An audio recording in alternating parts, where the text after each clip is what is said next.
Heya folks, how's it going? I'm Lexi, and this is the Gaming Table. We are such fans of tabletop games here that we get together to discuss a new one once a week, every week. If that sounds interesting to you, I encourage you to hit subscribe and keep watching today's video. Perhaps I might even help you find your next game. Today we are taking a look at a game from one of my favorite publishers in the industry, Free League Publishing. I've talked about a few of their games before, so let's see what they have in store for us today. This is Forbidden Lands. Forbidden Lands takes place in a fantasy world. Until recently, this world was shrouded in a blood mist, which cut off settlements from one another. This means magic, technology, lines of communication that once were well known in this world have gone into disuse and fallen out of knowledge. Just recently, the blood mist has lifted. Many people are scrambling to go adventuring and claim the treasures that were once lost. It's a pretty standard fantasy setting. There's magic, some weird-looking guys, and dangers abound. You don't necessarily get given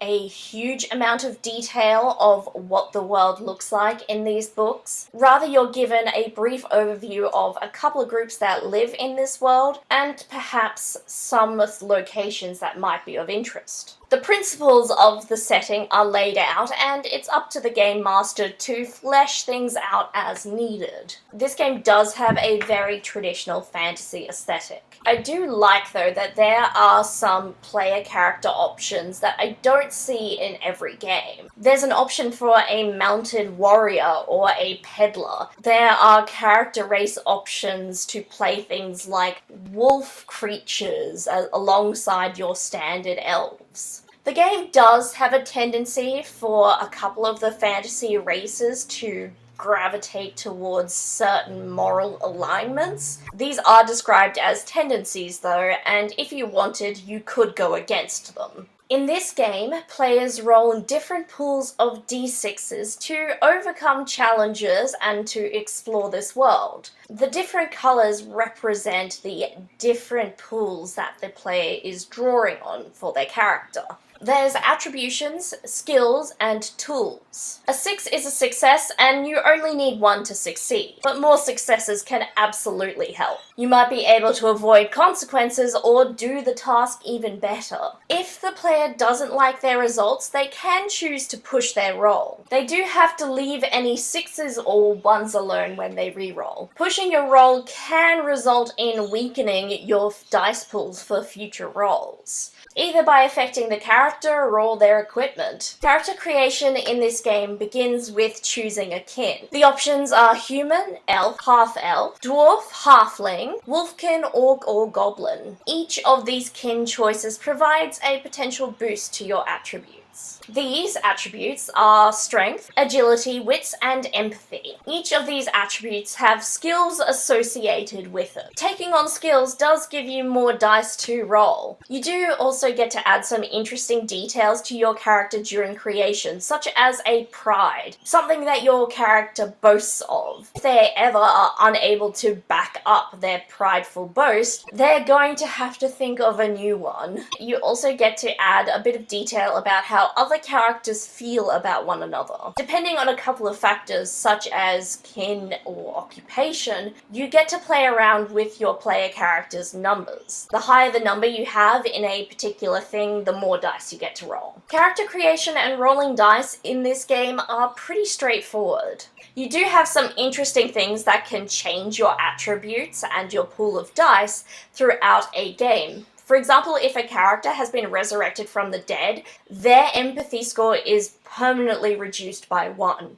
Forbidden Lands allows the players, once they have acquired enough wealth, to establish a stronghold or a base that they live in. You also then can hire people to do the dirty work for you. In this game, when you start out, you're generally the one who's having to do the bad jobs. Once characters have strongholds, the players gain access to new sets of mechanics, which are about managing the estate and who's hired to work what job and how much it costs to upkeep such a place. place. It definitely gives the impression that the increased wealth gives you different responsibilities to take care of. For myself, I found the travel mechanics in this game to be the most interesting. For example, there are rules about which activities are impacted by traveling.